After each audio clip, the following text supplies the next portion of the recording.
Salut YouTube, c'est Noah, bienvenue dans cette nouvelle vidéo et aujourd'hui on se retrouve avec un invité de marque, j'ai nommé Reynold Millet, gérant d'agence Facebook Ads pour les e-commerçants. Aujourd'hui on va parler rapidement de son parcours et plus précisément de l'avenir de l'e-commerce et de la publicité en 2022 et 2023 et notamment des créas UGC. Donc restez bien jusqu'à la fin de la vidéo car beaucoup de pépites seront partagées. Avant de commencer, est-ce que Reynold tu peux te présenter rapidement? Bien entendu, donc déjà merci Noah de me Je t'en recevoir. prie. Donc je vais me présenter, je m'appelle Reynold Millet, j'ai 27 ans et comme l'a dit Noah, du coup j'ai une agence depuis 2020. On fait principalement du coup du Facebook Ads, du Instagram Ads, du Social Ads pour les e-commerçants. Et du coup comme j'ai dit, ça fait depuis 2020 qu'on fait ça. L'agence a beaucoup évolué, on en reparlera, mais voilà un petit peu pour un petit peu de background sur moi-même. Alright, et bah du coup commençons avec notre première question. Tu as parlé un petit peu d'évolution, en quoi justement ton agence a évolué entre 2020, le moment où tu l'as lancé, et maintenant. Quels ont déjà été un petit peu les changements auxquels tu t'es adapté sur le marché en fait? Alors, c'est un peu particulier. Moi, j'ai commencé mon agence. Faut savoir qu'avant, j'ai fait mes études. Je fais 3 ans d'études, donc un bachelor école de commerce. Ensuite, je suis parti, j'ai travaillé dans le monde de la finance, mais je me suis pas fait avoir par ces sirènes et j'ai rapidement en fait remarqué que c'était simplement pas fait pour moi et que j'aimais beaucoup la publicité et le marketing en règle générale. Donc c'est pour ça que j'ai commencé du coup ensuite à faire du e-commerce. C'est là où j'ai fait mes armes, on va dire, en marketing. Donc j'ai quitté mon emploi, j'ai commencé à faire du e-commerce. Donc là, on est aux alentours de la période de 2018-2019. Donc vraiment beaucoup de e-commerce. Et du coup, j'en suis venu en 2020 du coup, à créer une agence qui, donc au début, avant d'être une agence de publicité, c'était du coup une agence de gestion de réseaux sociaux et de création de contenu pour des influenceurs, des marques, des business en règle générale. Et je ne l'ai pas lancé sur le marché français, mais sur le marché des États-Unis. Très intéressant déjà. Ouais. Donc Première particularité. j'avais des clients par exemple aux USA, au Canada, en Chine, dans le sud, en Amérique du Sud, etc. Donc moi, il faut savoir que j'ai commencé mon agence, c'était, je crois, une semaine avant qu'ils annoncent le début du Covid et le confinement. Du coup en France. Donc au début je commence à ma prospection, etc. Et là le Covid arrive et je remarque rapidement, j'envoie mes premiers calls d'email et je commence à prospecter. Et je remarque rapidement qu'au final j'ai peu de réponses ou que ça répond pas tellement, les gens ils savent pas comment ça va faire au niveau de leur stock, etc. Donc vraiment ils stoppent un peu le tout. Et donc là je me retrouve embêté parce que je dois signer mes premiers clients, j'ai tout lâché pour faire ça, donc j'ai pas le choix quoi. Et donc c'est comme ça que j'ai commencé à vendre des services de gestion de réseaux sociaux au tout début, À l'international. à l'international. Ouais. Et du coup, quelle était ta source d'acquisition à cette époque-là? Parce qu'elle est un petit peu différente de ce Un qu'on petit a peu l'habitude de différente, voir sur le effectivement. marché francophone notamment. Ouais. Donc moi j'utilisais les sites de freelance. Donc Upwork, un site de freelance quand même assez connu, plus sur le marché US. Je pense que c'est à ça que tu référais, effectivement, Yes. sur le marché français. On n'en parle pas trop, mais j'ai commencé du coup à trouver mes premiers contrats comme ça. Donc avec des marques assez intéressantes. Franchement, j'étais assez surpris de la qualité des prospects qu'on peut trouver du coup sur Upwork. Et principalement, vraiment, j'utilisais ça pour faire toute mon acquisition. Et ensuite, j'ai fait du cold email. Donc j'ai récupéré des listes email. J'avais un assistant virtuel. Du coup, et l'assistant virtuel, il faisait en sorte que les emails soient envoyés, les séquences soient bien tenues, etc. Et qu'on fasse le plus de volume possible du coup pour vendre des services tout simplement. Ok, très nice, très nice. Ça, c'est vraiment un truc auquel, tout simplement, comme on a dit, on parle pas sur le marché français, mais c'est vrai Ouais. que si aujourd'hui tu parles anglais, eh bien, tu n'es pas obligé de te limiter uniquement au marché francophone pour signer des clients. Aller sur le marché anglophone peut être une bonne idée et notamment exploiter des sites comme Upwork peut vraiment être très très pertinent. C'est quelque chose que j'ai fait à mes débuts vu que je parlais assez bien anglais déjà quand j'ai commencé. J'en parle très peu sur ma chaîne ou dans mes emails parce que forcément, je sais qu'il y a beaucoup de gens qui me suivent qui parlent pas très bien anglais, donc pour qui la méthode n'est pas très pertinente. Mais si aujourd'hui tu parles anglais, il y a une opportunité en tout cas à prendre là-dessus. Et du coup, pour continuer par rapport aujourd'hui à la transition de ton agence, vu qu'aujourd'hui tu ne proposes plus de community management, eh bien comment ça s'est passé et qu'est-ce que tu fais aujourd'hui et avec quel genre de marque est-ce que tu travailles? Yes, donc en reprenant du coup de cette époque-là, du coup on avait quand même pas mal de clients. On est arrivé à un moment où on avait une trentaine de clients, on gérait leur contenu. Donc ça faisait beaucoup d'opérationnel et moi c'était quelque chose qui me plaisait de moins en moins de gérer des comptes. On se faisait bloquer, voilà, on proposait aussi des services de croissance pour des comptes Instagram, des pages Facebook, ce genre de choses. On avait beaucoup de blocages, etc. Et pour moi c'était quelque chose qui est, je trouvais, moins challengeant. Donc du coup, sachant faire de la publicité depuis le début, étant donné que je faisais du e-commerce avant, je me suis dit, bah, on va tester, on va voir si ça fonctionne. Et les clients que j'ai aujourd'hui, bah, pourquoi pas leur proposer de la publicité. Donc vraiment, les premiers clients que j'ai signés pour de la gestion de publicité, c'était des clients que j'avais déjà en gestion de réseaux sociaux. Au début, je leur ai fait juste une petite upsell pour un petit peu tester, voir comment ça peut fonctionner pour eux. Et vraiment, après, je me suis dit, bah, vraiment, c'est là-dessus que je vais aller à 100%. T'as vendu à combien tes premières prestations pour que les gens aient une idée? C'est Là, souvent le truc, à combien est-ce que tu vends tes premières prestations? Ça, c'est assez intéressant comme question parce que ma première prestation, il me semble, c'était un site e-commerce. Le site e-commerce, bon, il n'y avait pas beaucoup de produits, c'était un monoproduit à l'époque. Il me semble que je l'avais vendu 500 $. Ouais, 500 $ à l'époque. Donc, bien loin de ce qu'on fait actuellement, largement. Mais quand on débute, je pense qu'on a un tiens, peu tous ce biais-là. T'as vendu un site e-commerce il n'y a pas si longtemps que ça, non? Ouais, Du coup, à combien est-ce que tu le vends aujourd'hui? bah, c'est 5 chiffres. En gros. Voilà. Donc on est passé de 500 $ à 5 chiffres actuellement pour une boutique C'est e-commerce. beau. On commence tous à un endroit et après, bah, forcément, tu step up. Et ça, c'est super intéressant comme point parce que c'est un truc que je répète et que je m'efforce de répéter. Mais il faut commencer à vendre des prestations qui sont à des prix auxquels tu es à l'aise et auxquels tu as confiance. Et petit à petit, en fait, augmenter, faire confiance au process, en fait, et aussi en tes compétences qui vont évoluer et en la qualité de ton travail qui va progresser, du coup, pour monter tes prix graduellement et en fait arriver à vendre des contrats à 4-5 chiffres comme on peut voir sur les réseaux. Ouais. Mais c'est normal si ton premier client en fait c'est pas un contrat à 5 chiffres, c'est tout à fait normal et du coup très intéressant de voir l'évolution. C'est intéressant, ouais. Donc c'est pareil, pour rajouter sur ce que Noah disait, faut pas se mettre de limites. Je pense que, comme il disait, c'est le prix auquel vous êtes confortable de vendre et il faut y aller étape par étape comme pour tout dans la vie. On commence, c'est pareil dans le sport, c'est pareil lorsqu'on commence une nouvelle discipline, on commence petit, on fait simplement des améliorations incrémentales tout au long du temps. Et après, bah, on devient meilleur, on a un meilleur service, on a une meilleure process, une meilleure équipe, plus de valeur simplement, et vous serez payé à votre valeur. Alors forcément, si vous commencez et que bah, simplement vous faites un site, un tout petit site, vous le faites vous-même, vous n'avez pas forcément de process, etc., bah forcément, vous ne pourrez pas le vendre à 5 chiffres. En tout cas, moi, je ne vous recommande pas de faire ça du tout. Yes, c'est vrai qu'il vaut mieux vendre une prestation qui est aussi à la hauteur de tes compétences quand tu commences que de vendre quelque chose en promettant la lune ou en mentant et d'avoir un client très insatisfait. Ça peut avoir beaucoup plus de conséquences négatives au final. Exactement. Et du coup, au niveau maintenant de ton agence actuellement, de ton positionnement, bah, tu as fait pas mal de changements ces derniers temps. Du coup, bah, quel est aujourd'hui un petit peu le positionnement de Scale Up Media un petit peu.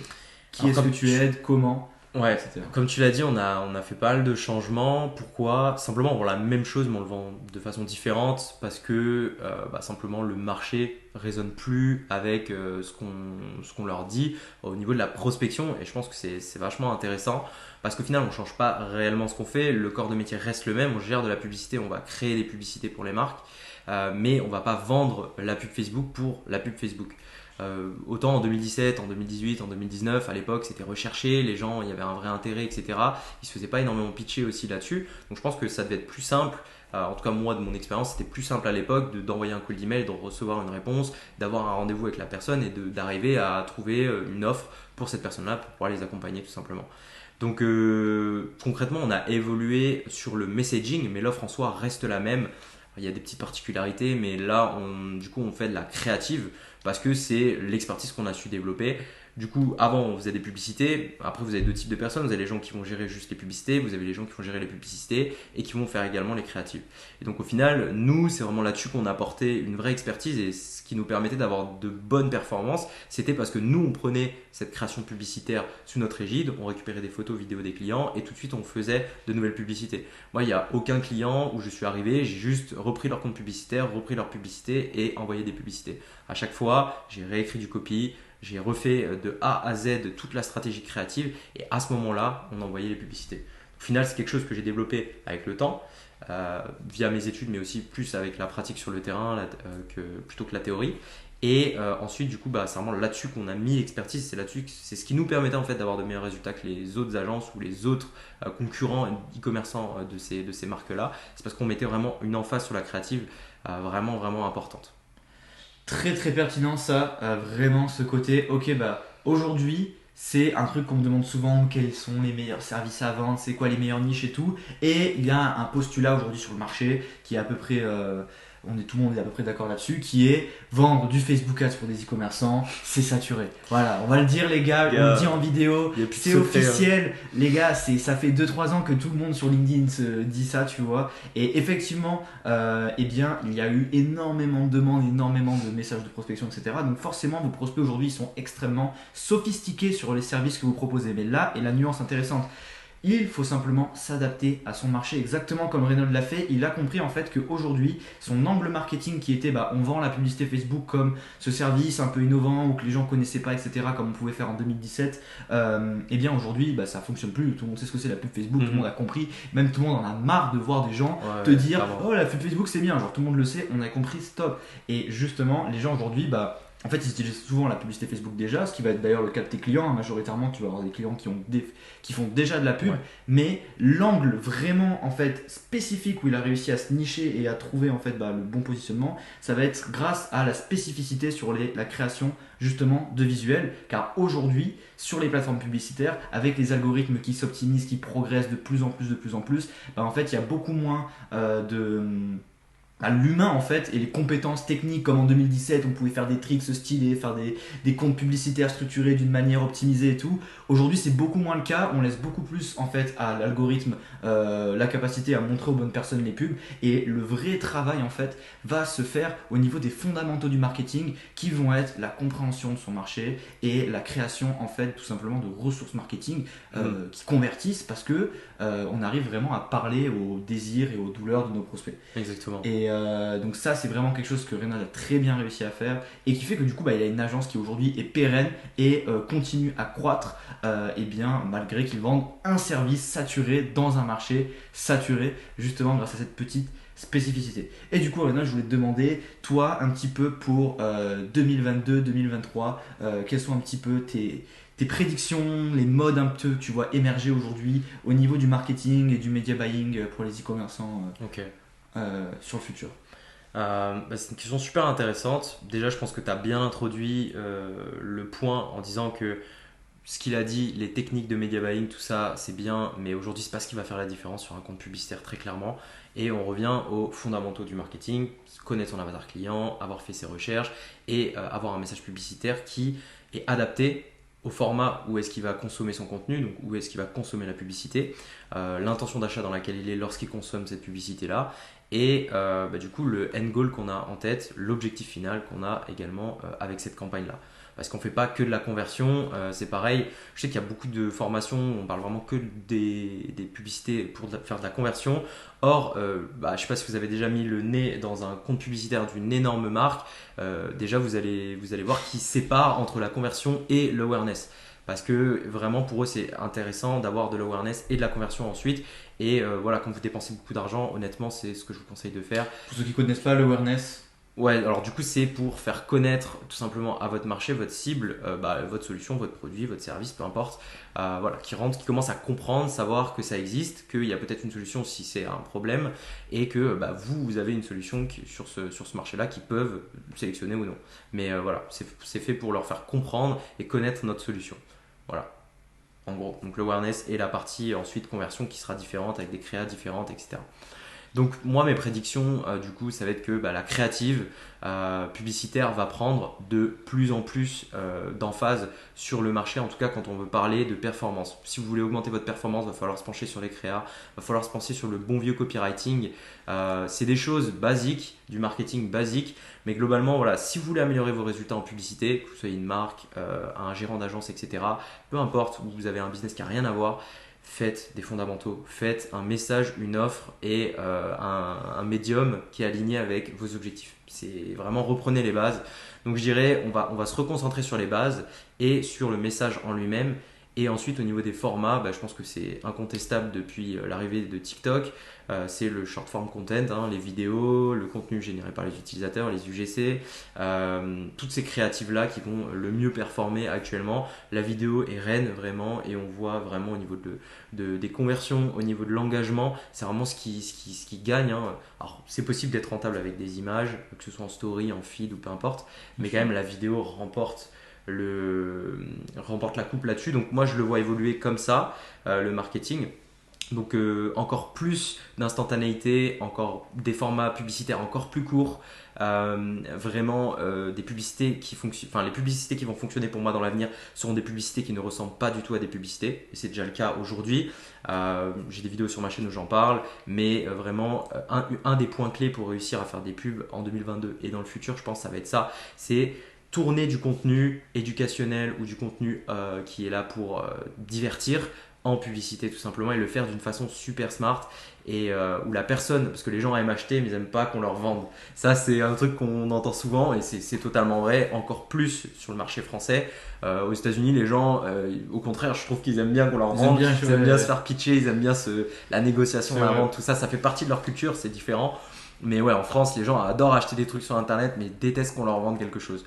Donc le format va se raccourcir, on va être sur des formats vidéo à fond, faire en sorte que ce soit pas des publicités qu'on voit.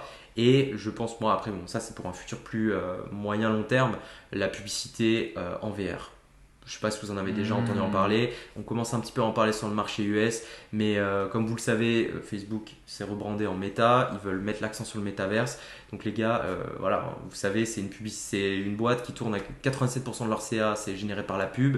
S'ils créent un métaverse, je peux vous assurer que ça va être les premiers à avoir les premiers encarts publicitaires en VR, etc.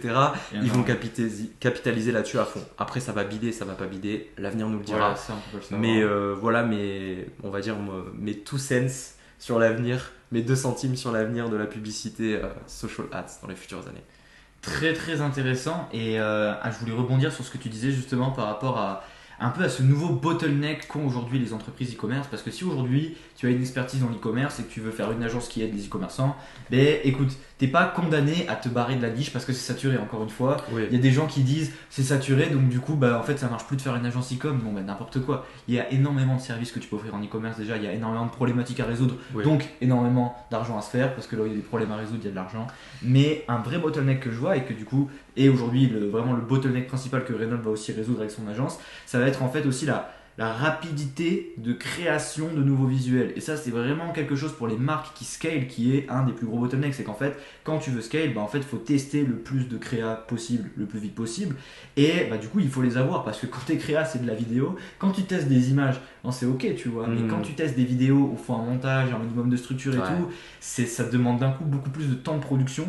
Et donc forcément, en fait, offrir des services tout simplement pour refourguer, remplir les stocks, on va dire, de nouveaux visuels et de textes pour les marques e-commerce peut être un service extrêmement intéressant à proposer en 2022. Et on a la preuve ici que ça fonctionne. Ouais, franchement, après comme il a dit, il y a plein de problématiques.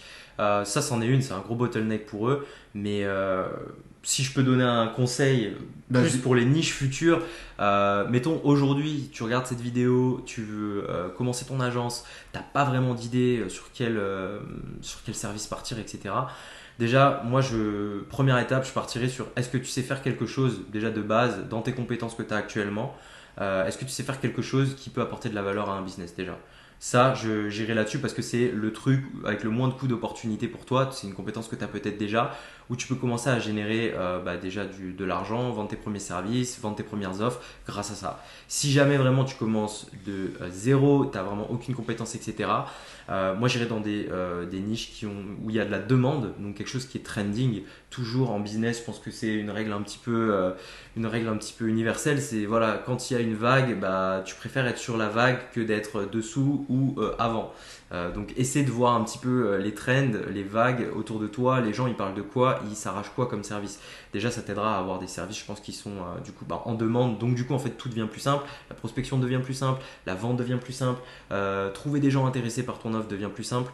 Donc voilà, simplifiez-vous la vie, soyez dans le monde de l'aisance et pas de l'effort. Donc, clairement, très très bon conseil à ne pas banaliser. Ça me fait notamment penser à À l'époque où il y a eu les NFT, le Web3 et tout qui a grave pop, mec, tous les devs, tous les mecs qui savaient faire Des designers à tous l'époque. voilà, les designers 3D, là, pour ils les se sont NFT, mis, ils se sont régalés. Ah ouais. Tous les devs, les mecs qui connaissent la tech, et ben du coup, boum, pareil, ils se sont régalés. Et en fait, c'est toujours pareil, il y a des vagues, il y a des patterns, il y a des trends.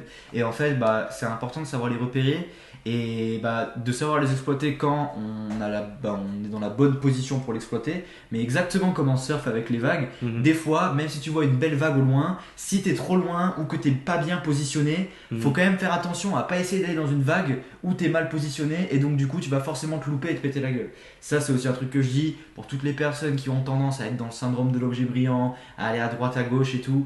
Sachez aussi rester sur les fondamentaux et rester focus sur votre plan.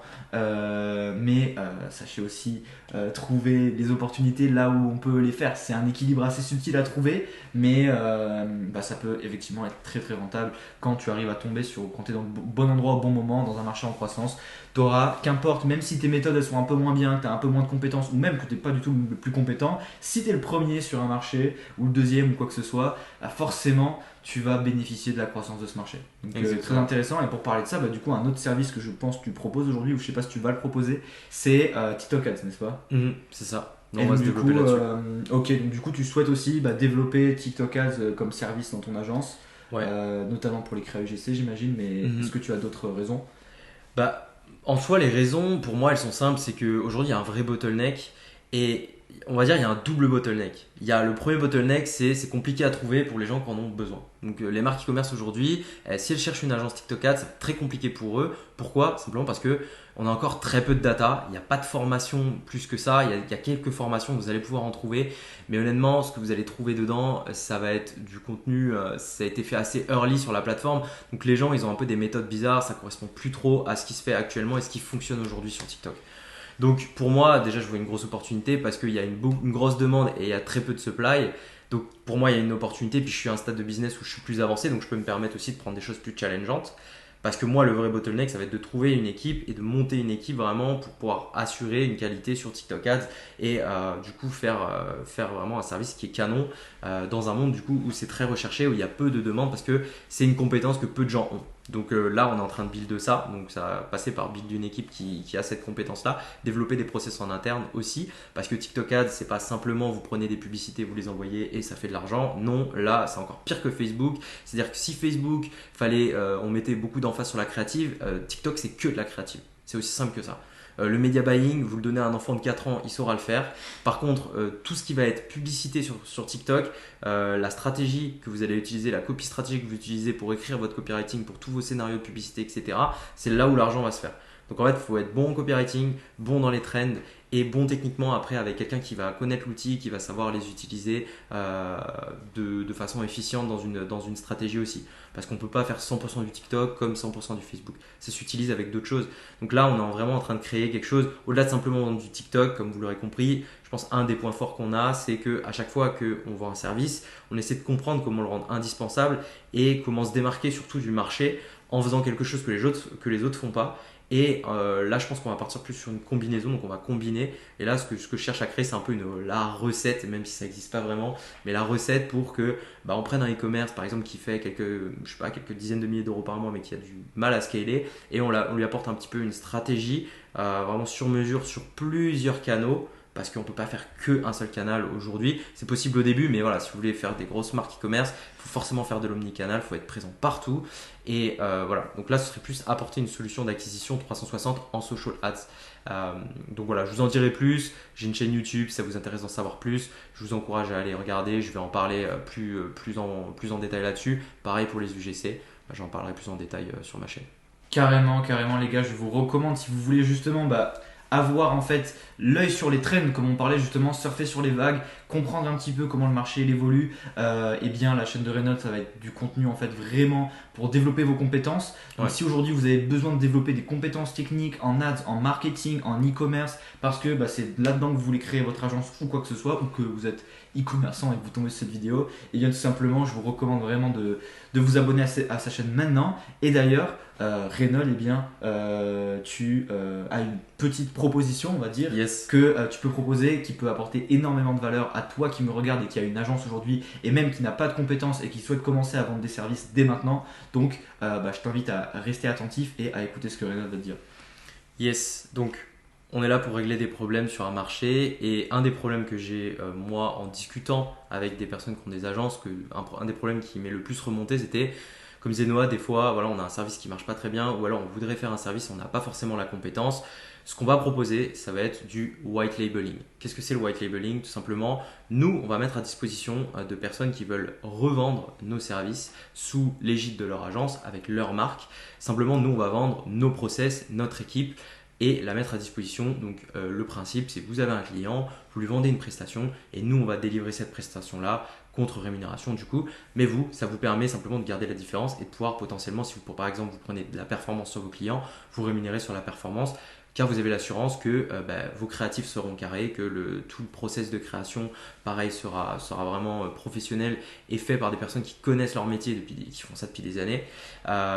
Donc voilà ce qu'on va proposer. Donc on fera ça pour TikTok Ads et également pour la partie UGC. Donc si vous avez besoin juste de créatifs, par exemple, je donne l'exemple, si vous faites des social ads, peu importe, tout ce qui peut servir, Snapchat, Facebook, Instagram, TikTok. Si vous avez besoin de créatifs, Pinterest également. Si vous avez besoin de créatifs, par exemple, vous pouvez passer par l'agence. Nous, on a nos process, on a des créateurs qu'on peut simplement contacter pour avoir du contenu fait par les utilisateurs. Et vous, simplement, vous remplissez un brief, vous nous l'envoyez, vous vous acquittez de la facture et ensuite vous recevez votre contenu pour vos clients avec des reviews si besoin, etc.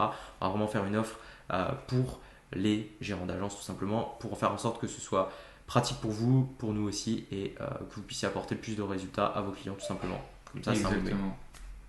Très très clair, donc si vous voulez plus d'infos par rapport à ça, eh bien, il y aura le premier lien dans la description et le commentaire épinglé aussi de cette vidéo, je pense, Yes. qui tout simplement mettra le lien vers la page de Renaud qui explique tout ça plus en détail. Voilà. Donc c'est aussi une opportunité ultra intéressante pour les personnes qui n'ont pas de compétences mais qui veulent faire de l'argent maintenant. Si aujourd'hui tu as la dalle, concrètement, il n'y a qu'une chose que tu dois avoir pour faire de l'argent, c'est des compétences en génération de rendez-vous et des compétences pour convertir tes rendez-vous en clients. Si aujourd'hui, eh bien, en fait, tu as ces compétences-là ou que tu veux juste te focaliser sur le commercial, devenir un commercial d'élite et du coup, pour ta propre agence, évidemment, parce que le principe du white labeling, c'est aussi quand même d'en bénéficier pour le branding de ta propre agence. C'est là vraiment où c'est intéressant. Donc, tu vas pas être commercial pour l'agence de Renaud, tu vas bosser pour ta propre agence, mais sous-traiter tout simplement ton service en fait à l'agence de Renaud à ton nom. Ton client il saura pas tout simplement qu'il y a un intermédiaire et donc de cette manière tu vas pouvoir grossir ton agence même si tu n'as pas de compétences et même si aujourd'hui tu n'as aucune étude de cas ou quoi que ce soit, et bien ça va te permettre de te focaliser sur le côté acquisition, de signer tes premiers clients, de faire tes premiers revenus et t'assurer quand même d'apporter des résultats qui vont te faire des études de cas et qui vont donc te permettre de scaler encore plus. Donc c'est aussi une excellente opportunité si tu débutes pour ne pas avoir à passer par toute la partie soit apprendre le service soi-même, tester, avoir peur, pas avoir confiance en son service, vendre à 300 balles parce que justement tu sais pas si t'as Faites pas comme moi, les gars. exactement, parce que aussi l'avantage c'est que du coup en proposant les services de Renaud, eh bien vous allez voir ses études de cas, les résultats qu'il a apportés. Est-ce que tu peux me parler rapidement de quelques exemples d'études de cas clients avec lesquels tu as apporté des résultats? J'en ai plein sur mon site, allez les voir. Moi, j'aime pas drop les noms des marques simplement parce que voilà, vous êtes tous dans la même niche, etc. Je sais jamais qui peut tomber sur cette vidéo, donc par mesure de confidentialité pour mes clients, je lâcherai pas de nom, mais allez voir sur mon site internet. Et dans tous les cas, toutes les personnes, quand on va laisser le lien, dans tous les cas, toutes les personnes, je vais vous faire une petite vidéo d'explication sur un funnel avec un form pour simplement mettre vos informations, pour montrer que vous êtes intéressé. Toutes les personnes qui sont intéressées, dans tous les cas, on discutera de tout ça. Il y aura dans tous les cas des contrats, etc. qui seront signés pour vraiment cadrer tout ça. Donc bien sûr, vous aurez aussi des études de cas que vous pourrez partager avec vos clients sous certaines conditions quand même, il ne faut pas abuser. Mais voilà. Mais du coup, vous pourrez même avoir ces études de cas-là pour prouver vos services, augmenter vos conversions en prospection et donc signer des clients super facilement parce qu'en fait, quand tu as des études de cas excellentes, forcément, en fait, une grosse partie de la conversion, elle est faite par le fait que tu as des preuves, en fait. Et c'est aujourd'hui un des plus gros bottlenecks des gens qui commencent. Forcément, c'est que tu n'as pas de preuves. Donc, tu arrives sur un marché saturé et tu es là, tu es en mode salut, je débute. Les marques, elles ont 10 mecs qui font ça en même temps, qui leur parlent. Donc, c'est compliqué. Donc, voilà, opportunité intéressante. On va pas en parler plus, mais tu pourras trouver plus d'informations dans les liens qui se trouvent en dessous. Et pour terminer cette vidéo, Renaud, j'ai une dernière question pour toi qui va être est-ce que tu peux me parler, c'est une question que j'aime bien poser en interview, est-ce que tu peux me parler d'un livre qui t'a marqué? Ça peut être un livre sur l'entrepreneuriat, ça peut être un livre de fiction, ça peut être ce que tu veux, mais un livre qui t'a marqué et pourquoi en 5 minutes.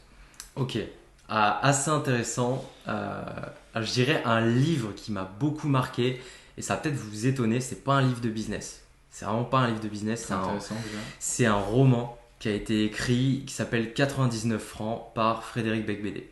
Il y a eu un film qui a été créé, film d'ailleurs que je vous conseille si vous êtes dans la publicité. Voilà, c'est un peu les frasques du monde de la publicité parisien dans les années 90. Je vous conseille d'aller voir, c'est super bien, c'est avec Jean Dujardin, franchement un film excellent. Et moi j'ai lu ce livre et je l'ai lu après avoir vu le film. Mais pourquoi est-ce que j'ai adoré ce livre-là? Tout simplement parce que ce que je fais aujourd'hui, je le fais dû à ce livre-là. Parce que quand j'étais ado, ça a vraiment résonné. Quand j'ai vu le film, déjà j'ai adoré l'histoire, j'ai regardé plein de fois. Et quand j'ai vu qu'il y avait le livre, du coup j'ai commencé à lire les livres de Frédéric Becbédé. Et Frédéric Becbédé, il faut savoir que c'est du coup cet auteur-là, avant d'être auteur, il travaillait dans la publicité. Il travaillait, en fait, Octave Parango, le personnage principal du film et du livre, c'est en fait une version de lui un petit peu romancé de ce qu'il a vécu du coup dans les années 90 dans les grosses agences de pub type Publicis sur Paris où on fait des fêtes, ça s'envoie des grosses soirées, etc. Vous verrez le film, mais voilà. Donc, et on le voit d'ailleurs, Frédéric Becbédé dans le film, à certains moments il apparaît, notamment dans le miroir, etc. Il y a un petit jeu comme ça. Donc pourquoi est-ce que ce livre m'a beaucoup marqué? Tout simplement parce que c'est, je pense, un des livres qui m'a donné envie quand j'étais jeune, faire de la publicité. Je sais qu'au début j'ai dit que j'étais parti dans la finance, mais à la base de la base, quand j'ai vu ça, je sais pas, je devais avoir 14 ou 15 ans, un petit peu avant je pense, un petit peu avant mes 14 ans. Donc j'étais fin collège, début lycée, c'est le moment où on commence un peu à se poser la question, qu'est-ce qu'on veut faire plus tard, etc. Et quand j'ai vu ça, je me suis dit, mais en fait, je veux vivre cette vie, quoi. Incroyable. Je veux écrire des pubs, je veux créer des publicités, c'est trop bien, etc. Donc je dirais, ce livre-là m'a énormément marqué, 99 francs par Frédéric Becbédé. Je vous recommande de lire le livre et bien entendu de regarder le film qui pour moi est vraiment super cool. Très très cool, ben, merci beaucoup pour cette recommandation que je vais moi-même ajouter à ma liste de lecture parce que je n'ai pas lu et ni vu le film. Je crois qu'on avait commencé le film, mais bref. Il me semble qu'une fois on l'avait commencé. Voilà, mais on l'avait pas terminé. Ouais. Donc bon à savoir. En plus, je te remercie d'avoir partagé un roman parce que je pense que on sous-estime trop les romans en fait dans la lecture. Voilà, dans l'entrepreneuriat, on te dit faut lire machin et tout. C'est cool les non-fictions, c'est très très cool, mais des fois les romans c'est très très cool aussi pour un peu nourrir ta créativité et ton âme, notamment quand tu es marketeur et que ton but c'est de créer, de produire. Et bien tu as besoin aussi de consommer de manière intelligente, pas n'importe quoi. Je te parle pas de consommation TikTok, machin, je regarde des reels à longueur de la journée. Je te parle de consommation de vraies œuvres en fait, tout simplement, que ce soit cinématographique ou littéraire. Et bien ce genre de consommation, on va dire productive, peut stimuler ta créativité et t'aider à venir plus facilement avec des angles innovants en pub, en marketing. Donc vrai conseil en vrai pour terminer cette vidéo, et du coup je te remercie d'avoir partagé un roman. Yes. Et bien voilà, sur ce, c'était tout pour cette vidéo les amis, j'espère qu'elle vous aura plu. En tout cas moi j'ai pris énormément de plaisir à la faire. Je te remercie Reynolds de m'avoir accueilli dans ton magnifique studio pour tourner cette vidéo. Et bien je vous invite vraiment à vous abonner à la chaîne de Reynolds. Encore une fois, tous les liens seront dans la description par rapport au white labeling ou à la chaîne YouTube. Et sur ce, eh bien, je vous souhaite une excellente continuation dans votre aventure entrepreneuriale et à très vite. Ciao. Ciao.